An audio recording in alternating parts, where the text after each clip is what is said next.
diante da expansão da pandemia de coronavírus, nos países, particularmente nas cidades, aonde essa pandemia começou a ser mais controlada, no sentido de diminuir muito o número de novos casos infectados e mudando, achatando a chamada curva, né, de expansão e contaminação, uma das medidas mais importantes foi o chamado isolamento social, ou seja, a recomendação para que as pessoas ficassem o máximo possível em casa. Isso implicou em medidas tomadas de fechamento de escolas, de universidades, de eventos esportivos, de eventos culturais e posteriormente inclusive de restaurantes, bares. Mas nessas mesmas ocasiões ou nessas mesmas situações surgiram questões absolutamente essenciais como, por exemplo,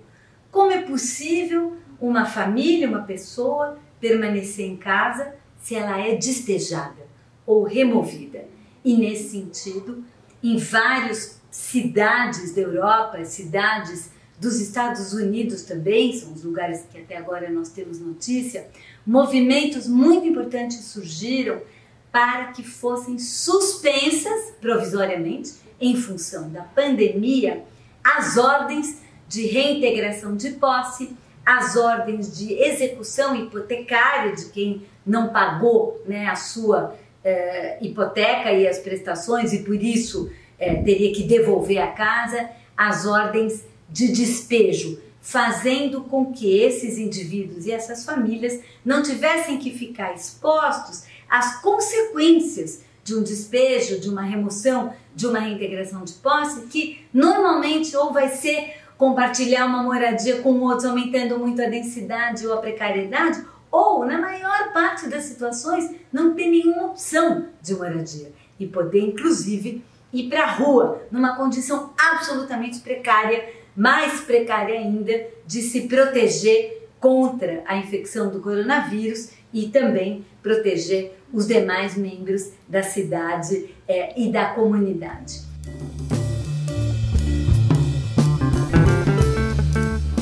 Nesse sentido, várias cidades já adotaram medidas de suspensão. Eu vou dar o exemplo nos Estados Unidos, da cidade de San José, da cidade de Seattle e da cidade de São Francisco. Em alguns estados, como a Carolina do Norte, a corte suspendeu os processos judiciais ou a execução das sentenças dos processos judiciais que vão nesse sentido, estabelecendo uma verdadeira moratória. Na França, o presidente Macron estendeu a chamada trégua invernal, que impede que as pessoas sejam postas para fora de casa em condições de muito frio e muita dificuldade das pessoas poderem se movimentar. Então ele estende isso em função justamente da pandemia. Nós temos que lembrar duas coisas. Primeiro, essa é uma medida de solidariedade humanitária, mas é também uma medida muito importante para o controle da própria pandemia e especialmente numa situação como a situação que nós vivemos no Brasil, onde não há políticas públicas de proteção para removidos e despejados, simplesmente não há.